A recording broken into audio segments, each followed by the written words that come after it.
it's Amanda here from Lolli Lulu Crafts, and today it is the second video in this week's videos, is because this is the monthly kit, and this month's kit is from Hero Arts. So I've already done the sort of look at stroke review video of the kit, so I'm hoping that you'll go along and watch that. If you haven't seen it already, I will put a link at the end of this video for you, or you can go to the paragraph below this video and click on the link to the blog post, and you will find both videos on there too. So first of all, I want to stamp this background stamp of the little Christmas baubles. So I'm putting this in my stamp platform, and I'm using Simon Says Stamp clear embossing ink, and the Stampin' Up!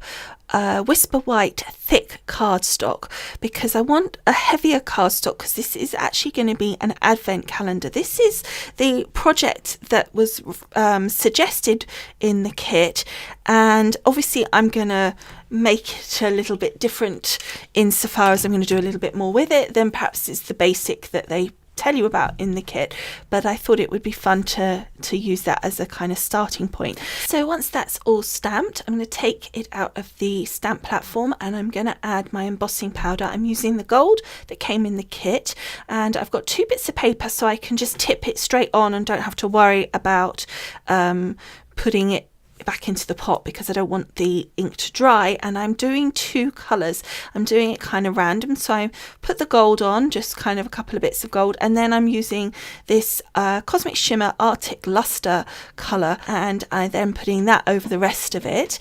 What I didn't do in advance was go over the paper with my duster thing to make sure it wasn't sticky. So what you can see there is like a shine of the Arctic Luster over the surface of the paper, and I did kind of think, oh, I hope that whether that's going to work, but you will see it actually turns out absolutely fine. You can still see that kind of shimmer in the background, but I really liked actually how it changed the colour of the paper.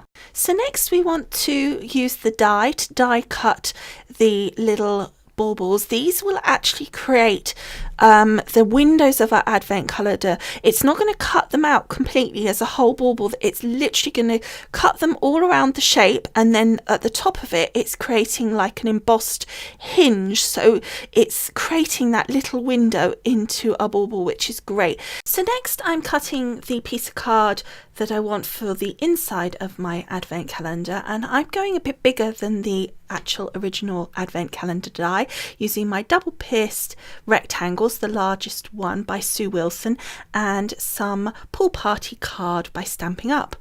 So next, since we have the machine out, I want to do the die cutting for my frames that I want to put on this advent calendar, and for this I'm using set B and the original set of the double pierced rectangles. So to create the frames, because I want to have a gold frame where it has a matte each side of a white frame, so I need to use the second die in on the regular set, and then the 4th die on set B. Now the reason that you need to do that is because of the way the sizing works. So that's going to be for the gold. You'll see how it all works out afterwards. So then I'm going to cut them both out at the same time, so just position them at an angle. This is quite handy when you've got a full A4 sheet like this. I know it's a little wasteful on the card, but you really will struggle to put these through if you do them head on.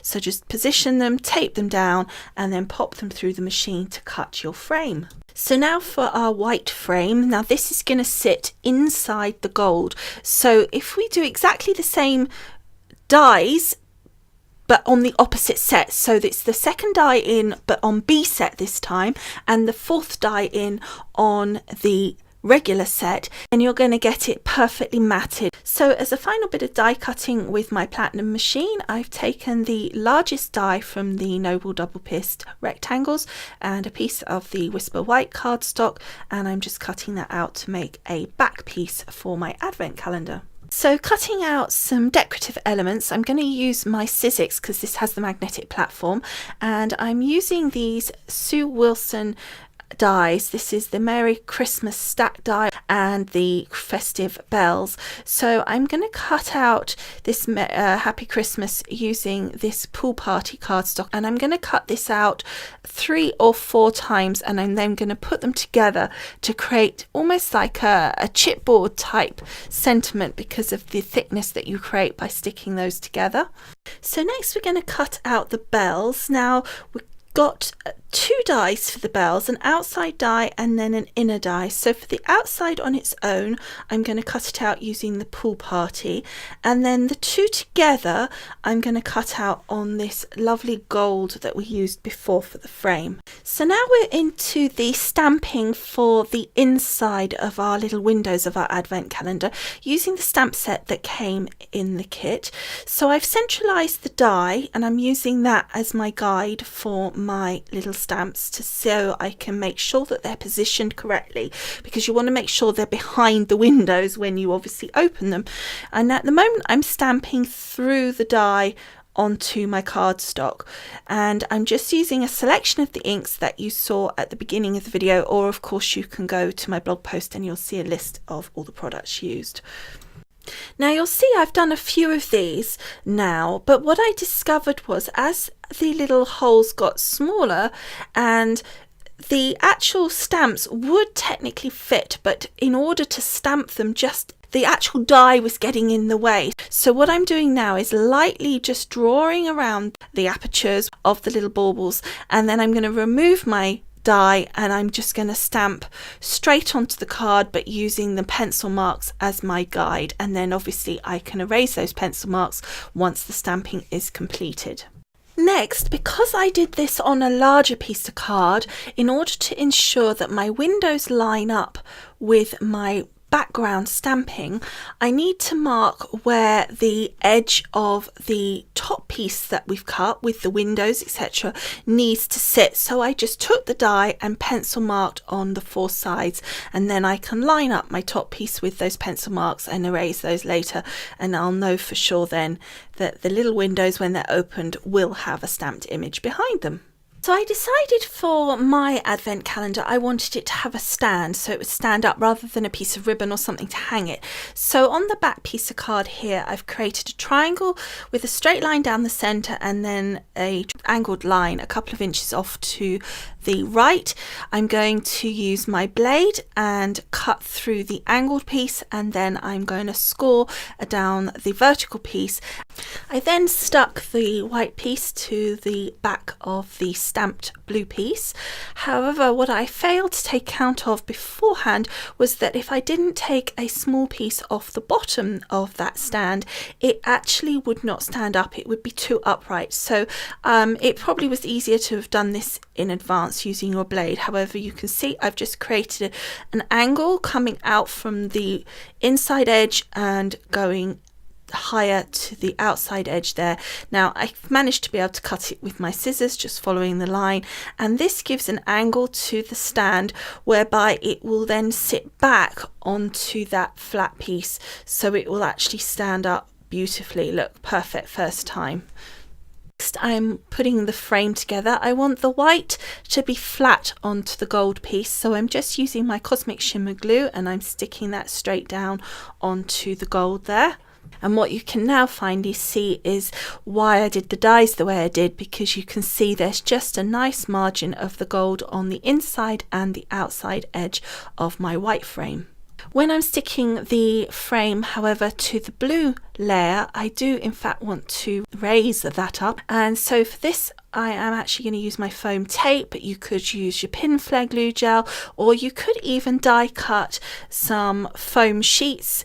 You could do 2 or 3 layers if you wanted it thicker, using the frames so that it sat perfectly as well. So that's another alternative. So for this I'm literally though just taking these, I've cut them in half so that they were the right thickness, and I'm just laying them along almost pretty much like a frame in themselves, because I'm laying them end to end. Now, as always with foam tape, I like to add some Cosmic Shimmer to them. I always think foam tape can, in central heating, the stick can go, so I like to give it a little bit of extra strength. But also I think with something like this, with positioning being a key element to it, it is quite handy to have that little bit of movement time when we're sticking it down. So now the frame's in position, I am sticking my little advent calendar window section down. I thought it was easier to do it this way round because I knew roughly where the advent calendar part was to go, but the frame I just wanted to be sure was straight, and if the advent calendar was there you might be inclined to kind of follow that a bit more than perhaps the edges, so I just felt it'd be easier this way around. And actually I think you've got a little bit of wriggle room with the advent calendar because the position of the stamps is pretty good, you know, you've got a little bit of movement. So all I did was add some cosmic shimmer all around the edges of the advent calendar, and obviously not over the actual little windows, but just sort of in between, any place that I could find that had a little gap that I could put some adhesive on. Be careful not to put a ton on because you don't want it squishing out from where you've positioned it underneath your little windows, so make sure you're quite cautious with how much you apply, and then just wriggling around to ensure that it's in the right place with regard to my pencil marks, but also with regard to the frame itself, which is what I was saying to you, there's a little bit of wriggle room because perhaps you haven't got it 100% central. So there it is stuck, and all I want to do now is just erase those marks. So just for the purposes of the video, I just thought I'd pop open that little door to show you what it looks like. However, you can see it kind of stays pinged up at this point, so I personally wouldn't recommend you do that yourselves, but I just thought it would be good for you guys to see how kind of what it looked like. Next we're going to add our decoration, and first is our 2 bells. So I'm putting a couple of holes in the little tops of the bells there and sticking a gold brad through them. This is just literally to hold them together. You're not actually going to see the brad, although you could leave it to be seen if you wanted to. And then all I'm doing is using my pin flare glue. I like this because it's super strong, and where there's different levels with these bells at the back obviously, and you've got the pin of the brad as well, I think that just helps hold it firmly, and I just position those in the corner there, making sure that it doesn't go beyond the bottom of the advent calendar because obviously that's standing up. Next I'm taking some cosmic shimmer and I'm just putting it through the center of the Christmas part of my Merry Christmas because that's the only bit that's sticking down, and this is why I wanted to make sure it was really like almost like a chipboard, because once it dried it was really firm so that it would be able to sit up above without any worries. And then finally I am just adding a nice bow, so making 2 bunny ears, crossing it over, tucking it through, pulling it tight. Don't worry about how big that's got at this point. Then hold the knot nice and firm and pull the tails till you get the size of bow you want. Just untwist it as you go along and then keep pulling it down smaller. Usually go a bit smaller than you want because then you have to tighten it again and it gets bigger. And then keep doing this pulling and tightening process until you get the bow the size and the shape that you want, and then cut off the tails, and then again just using some cosmic shimmer just a little bit over where the brads are and popping my little bow into that. That's going to hold it nice and firm. And then as a final kind of decoration to it, I decided to add a little crystal to the center of the bow, so again just using some of my pin flare glue to stick that down, and that will hold it really well. And there it is done. So you can see how it's standing up on its own, a bit wobbly there because I was not really put it up very well, but it stood up nonetheless, and it's just so pretty, I think, and it's just turned out really nice. I'm loving the aquas and the golds together. So I hope you've enjoyed making this with me. I hope that you can see that what looked like a tiny little advent calendar you can actually make into something super elaborate if you wanted to. I haven't even gone that elaborate yet. I mean, I'm sure you could go even more crazy with lots of stuff and glitter. I've gone quite sort of classic in a way. So, and obviously don't forget as well, by the way, that these stamps have numbers in them. So if you don't want to put the baubles stamping on, you know, that stamp there that created the baubles design, you could actually leave it plain and then stamp the numbers on, so you could have, you know, 1 to whatever on it. So don't think, oh, you know, you haven't got the numbers. I deliberately didn't worry about doing that. So that is it for this month's monthly kit. I hope you have enjoyed both the review video and this project video. Don't forget, as always, that you can go across to the blog post so that you can see the other video if you haven't watched it, of course, and also links to products used, and of course, most importantly, tons of photos. So as I say, I hope you've enjoyed. I'd love to have you subscribe to me either here on YouTube or on my website. Otherwise, thank you so much for watching, and I will see you again soon. Bye for now. Bye.